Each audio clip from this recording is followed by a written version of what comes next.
So excited to speak again to Rami Khouri, who is the Distinguished Public Policy Fellow at the American University in Beirut.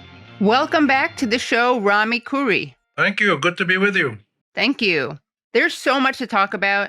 Things are changing so quickly. Where are we in this so-called ceasefire? We are in the middle of the most significant test yet of this ceasefire and others before of two elements. One is how serious are the Israelis about actually adhering to the terms of the ceasefire, ending their genocide, and shifting to a political dynamic to resolve their conflict with the Palestinians. And the other one is the nature of the American attitude and policies to Israel, Palestine, and also to broader issues in the Middle East. Trump has been unusually active and innovative towards Israel-Palestine issues, and he's pushed Netanyahu twice so far to make a ceasefire, and then we think to adhere to it. He says, but the Israelis keep killing Palestinians. They've killed 100 in the last few days. So those are the two big dynamics that I'm watching right now. All the other stuff that we see, Israel killing Palestinians, Israel killing, tearing down olive trees in the West Bank and killing Palestinians in the West Bank, ignoring international law. That's stuff that's been going on for decades. It's not new. It's terrible, but it's not new. The Palestinians resisting Israel is not new. The Palestinians offering political resolution with Israel is not new. That's gone on for years, but the Israelis have ignored it. But these are the two elements I mentioned are really the novel new ones. There's a third one I would add that's still in its early days, which is really about the novelty of this ceasefire in that it includes a built-in mechanism to monitor the ceasefire by both sides. And that built-in mechanism is a quadripartite committee of the US, Turkey, Qatar, and Egypt. Their job is to monitor the ceasefire.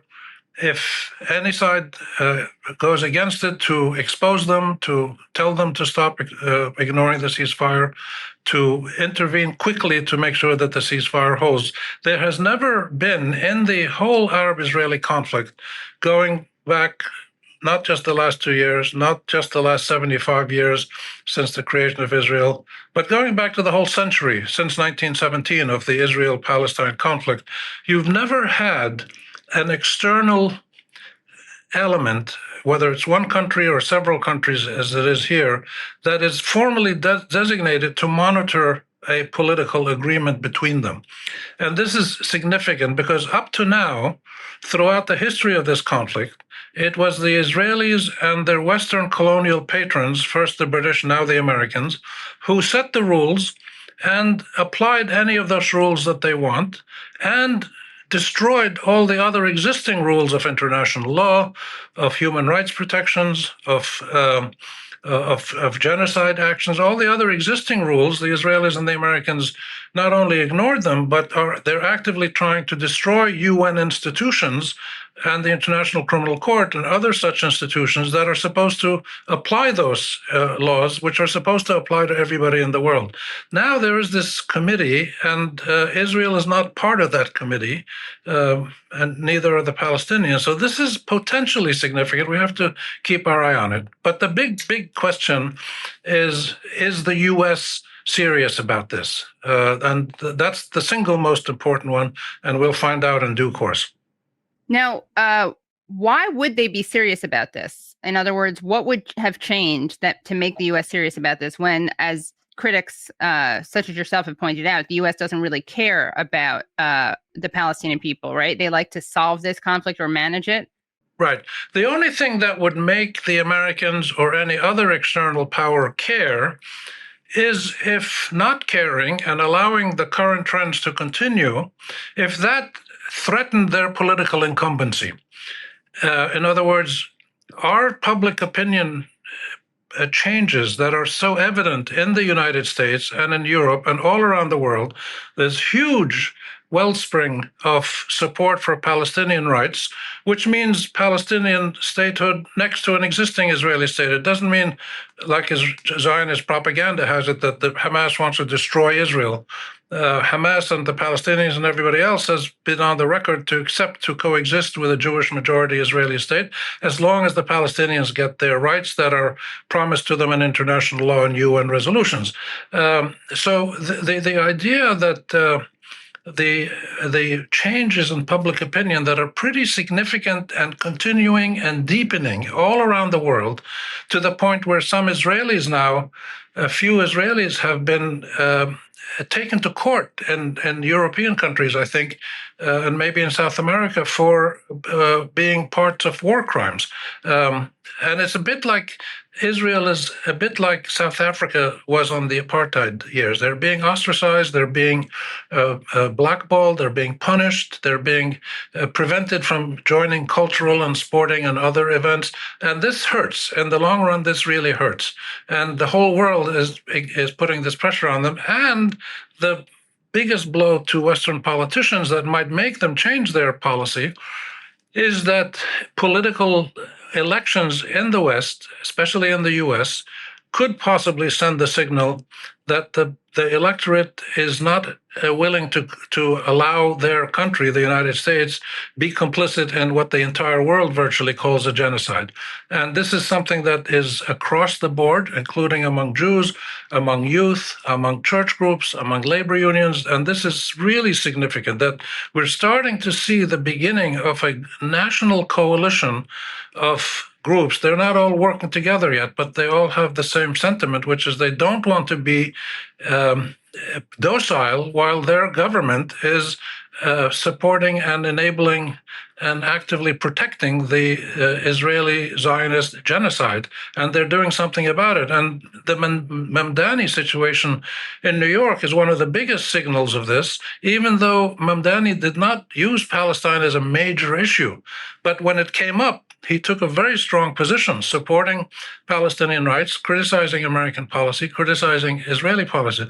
And other people are starting to do this in the Congress. If you look at the US Congress now and 5 years and 20 years ago, there's a significant continuing and deepening trend towards more and more officials demanding that the Palestine-Israel conflict be resolved peacefully on the basis of international law and with equal rights for both sides.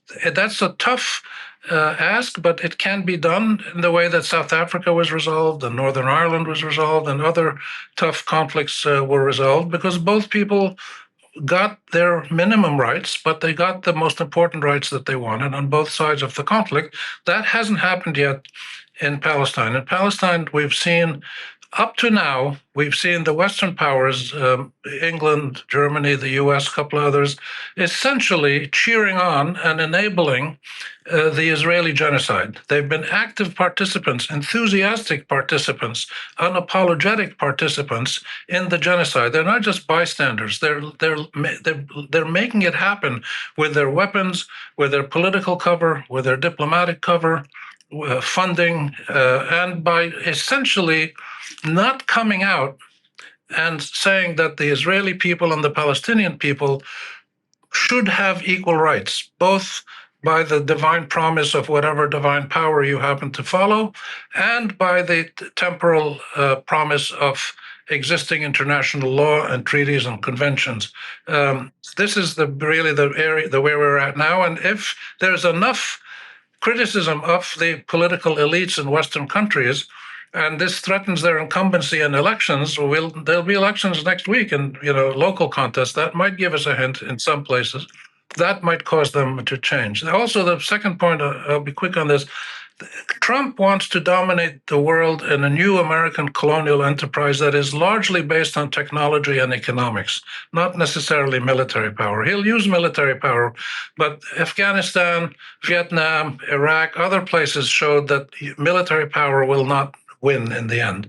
And so the U.S. needs a calm Middle East. Trump has said this clearly. You need a peaceful Middle East where people may not be lovey-dovey with each other, but they're not outright attacking each other and making huge refugee flows and narcotics flows and destruction of countries. And he needs a peaceful Middle East for his bigger goal, which is the new form of American colonialism, which is now he's trying to implement through trade policies and other things.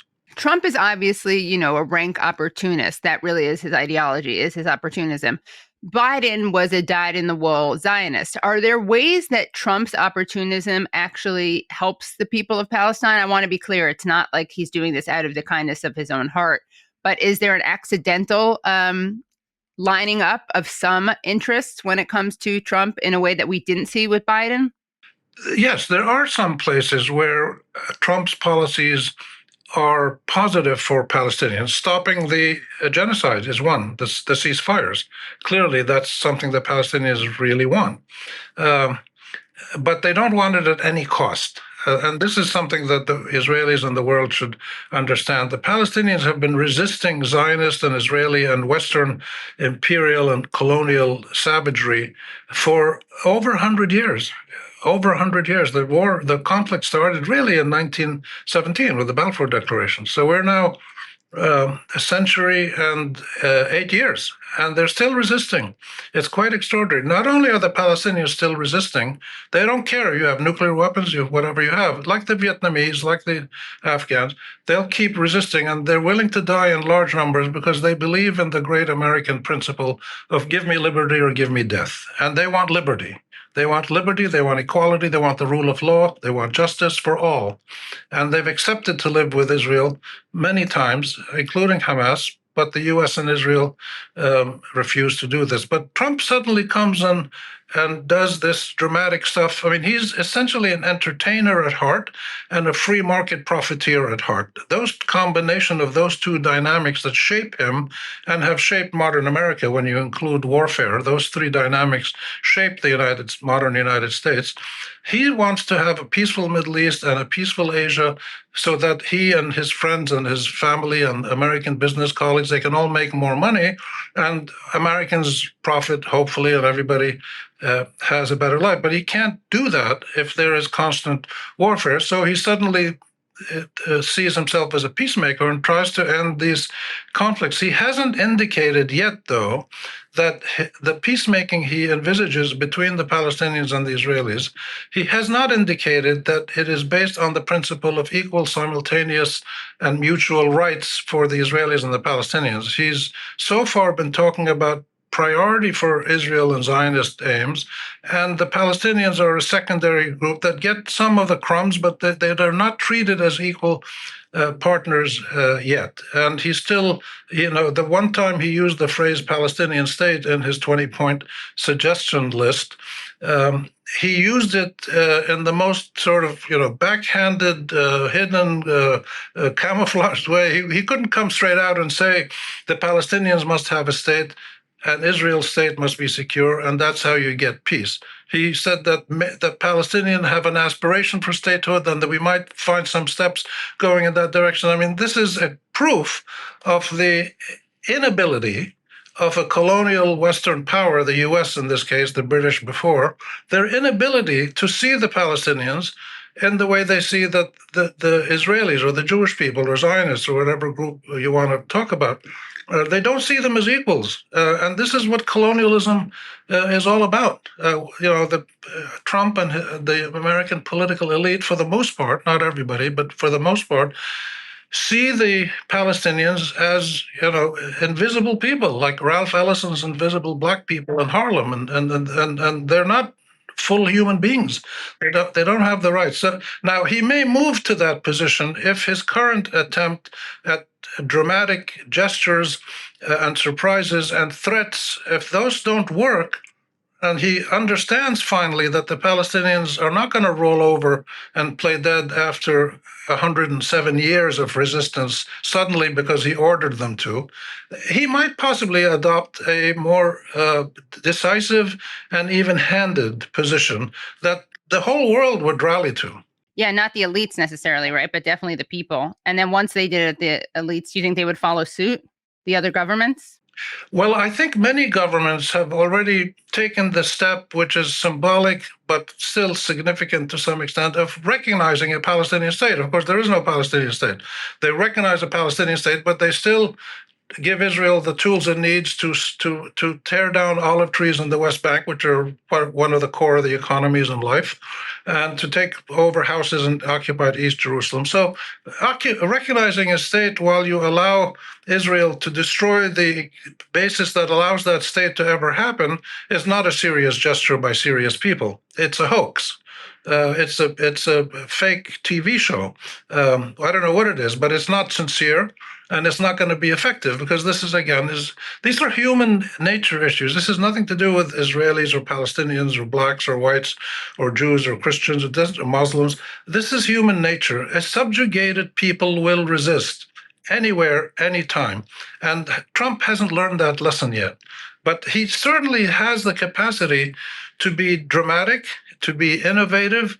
I mean, he's now talking to Hamas, which is a very good step. I co-edited a book with Helena Coben months ago. It just came out, and it's called "Understanding Hamas and Why That Matters." I urge everybody to buy it or see it at your library. "Understanding Hamas and Why That Matters." It's a very deep look by experts who know Hamas, Arabs and Westerners, why Hamas is where it is. Why do the vast majority of Palestinians support the political aims of Hamas? They don't support its methods necessarily.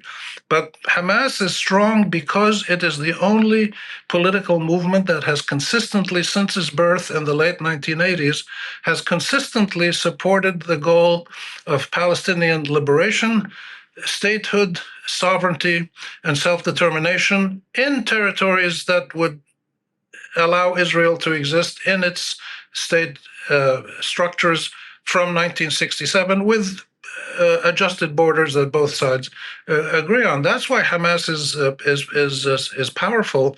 It's not because of its missiles. It's not because of its brave young explosives experts. It's popular because it reflects the political reality of the very big majority of Palestinians and Arabs, and now more and more people around the world. And Hamas is trying to make a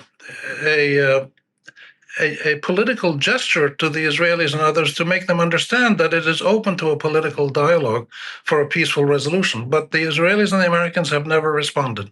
Well, lest anyone think that I'm being naive about Trump and his administration when it comes to Palestine and Palestinian lives, I wanted to play for you a video of J.D. Vance on Fox News Tuesday reacting to Israel yet again heavily bombing Gaza, a campaign that killed over 100 people, apparently, supposedly in response to Hamas killing an Israeli soldier.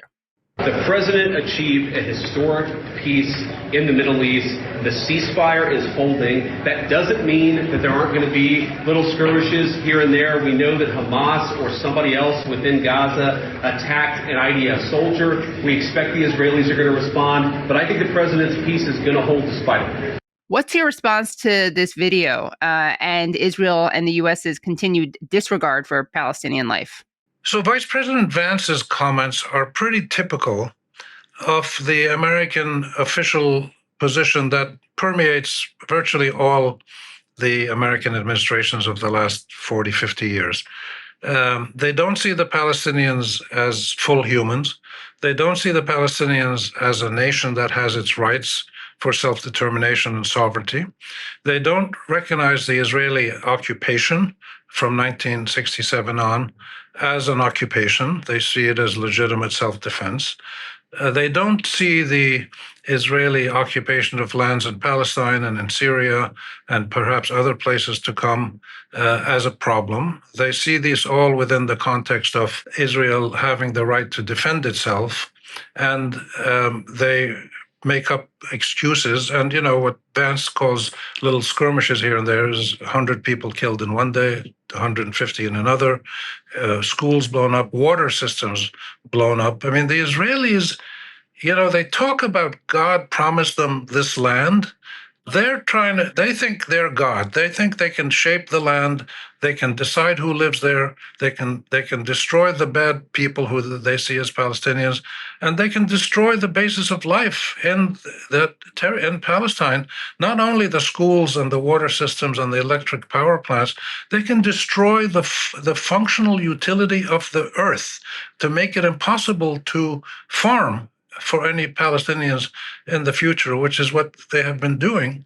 And this megalomanial zombie Zionism, militarism, runaway death all over the region, killing anybody, mostly children and women and civilians mostly. This is how the U.S. sees the Israelis as doing acts that are okay. The U.S. sees this as okay, whereas the whole rest of the world sees it as war crimes.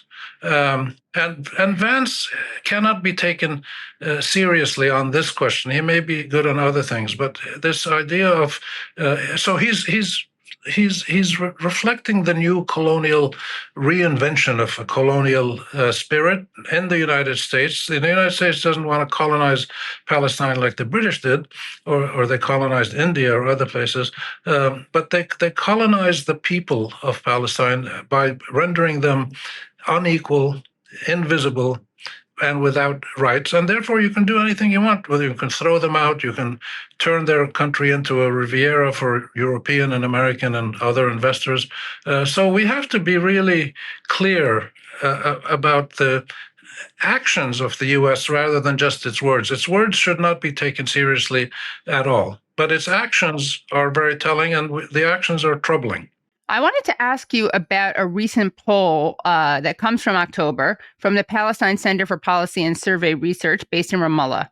It shows that 70% of Palestinians, including almost 80% in the West Bank and 55% in Gaza, staunchly oppose the disarmament of Hamas, even as a condition to prevent the war's return. What are your thoughts on this?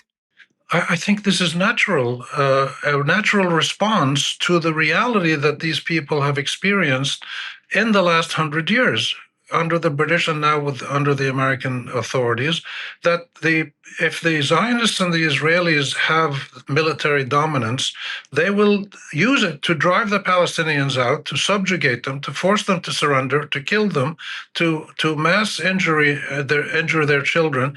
And therefore, they see the possession of a few weapons, even if they're just rifles and pistols, as a symbolic last stand that they can defend themselves, because they know they're going to be attacked, because they are being attacked daily, especially in the West Bank. Even if you ignore the genocide in Gaza, in the West Bank, mobs of Zionist Jewish settlers, supported by and sometimes assisted by the Israeli army, are attacking Palestinian villages, burning homes, killing people, imprisoning thousands of people.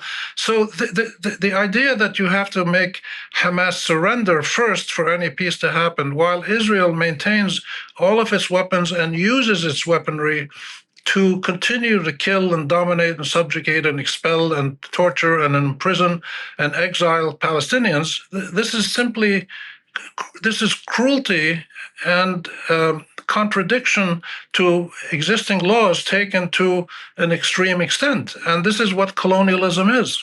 Therefore, we shouldn't be surprised. And this never happens anywhere else in conflicts. It's only in Israel and Palestine that the aggressors, which is the Israelis, in our view, and in most of the world's views, that the aggressors ask the aggressed against the weaker party to be totally docile and defenseless. And it's not going to happen. We've learned from experience. The Oslo process was a big learning experience.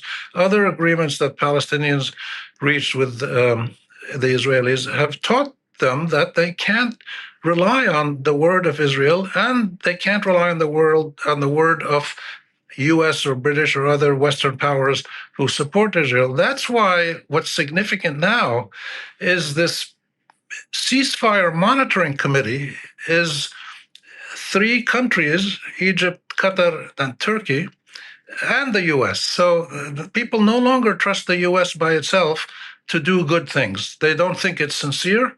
They don't think it's really politically able or willing to take the tough measures to end Zionist occupation and subjugation and war crimes, and therefore they're pushing for a political resolution. The Palestinians don't want to keep fighting forever because they're the weakest party. They know they'll be beaten up very badly, as has happened already. But this is what people do when they're fighting for their lives. You know, there's a lot of talk about the de-radicalization of Palestinians, which is pretty laughable when you consider how violent and radical and radicalized the Israeli society is. I mean, whether it's from the genocide in Gaza, whether it's from slaughtering people in Gaza, whether it's violently attacking people in the West Bank. You have settlers who are obviously, we saw recently a video of a young settler, masked, of course, like a coward, literally take a club to an older woman, an elderly Palestinian woman who was gathering olives. He took a club and he beat her. This was captured on video by journalist Jasper Nathaniel, but this stuff happens all the time and we don't see it. We don't find out about it. Some settlers also gouged out the eyes of sheep. So this talk again of Palestinian radicalization, you know, it really is every accusation is a confession. When is Israeli society going to be de-radicalized? But I think it really speaks to the colonial nature of the de-radicalization talking point, which is a point that Muin Rabbani made. Right. It also heightens our awareness, should heighten our awareness of the fact that much of the Israeli and Zionist narrative over the last 100 years has been inaccurate, exaggerated, diversionary, distorting, or outright lies. The things they say about Palestinians or their other foes in the region, it might be Iran, it might be somebody else, the things that Israel says are simply often, not every time, but often not true. They lie out of their teeth. And the West mostly believes them. But this is changing now. So this is, when you look at public opinion in the West, especially among young people, they don't buy these lies anymore. And that's why you've got a couple of American politicians who have said they're going to give their money back to the pro-Israel lobby, AIPAC. So there's historic things happening, but in small doses here and there. But this is how history happens. It starts with small doses. You know, the anti-Vietnam War movement started with people like the Berrigan brothers spilling pig blood over war files or, files of soldiers. A symbolic, small little act. But 8-10 years later, the U.S. pulled out of Vietnam. So we're seeing the beginning of significant structural changes in Western support for Israel and Zionism and demands for more even-handed policies. The Israelis can only reply with more lies and bigger lies, and they keep making accusations like they did last week that Palestinians attacked Israeli soldiers, and that's why Israel had to go and kill 100 of Palestinians. So we're in a dynamic moment of change, and we have to muster all the political power available to us, to everybody who believes in justice and equality and security for all, equal rights for all. We have to muster all our powers to push people into a political resolution, as happened again in South Africa and Northern Ireland. Those are the two best cases that I can give. And the South Africa model is really important because Israel is now becoming a pariah state like South Africa, slowly and steadily. It may be one of the reasons why Trump moved very quickly to force Israel to accept the ceasefire, to reduce the pressure on the Israelis. And this did have some effect. For instance, the international, I think the Olympic Committee, no, the FIFA, the International Soccer Federation, was going to vote on banning Israel from playing in international soccer matches, and then they postponed it after the ceasefire. So the pressure of righteous people has to stay being used to bring about a fair resolution to all. Thank you so much, Rami Khouri. It is always a learning experience talking to you. We really appreciate it. Thanks for having me. Keep up the good work. Thanks so much for listening to and watching Useful Idiots. For extended episodes, bonus content, and our weekly Thursday Throwdown episode, please subscribe at usefulidiotspodcast.com. Support the show for free by subscribing on YouTube, Rumble, and wherever you get your podcasts. And if you like the podcast, don't forget to rate and review. You can also follow us on Twitter at UsefulIdiotPod. Thanks for supporting independent media. We'll see you next time.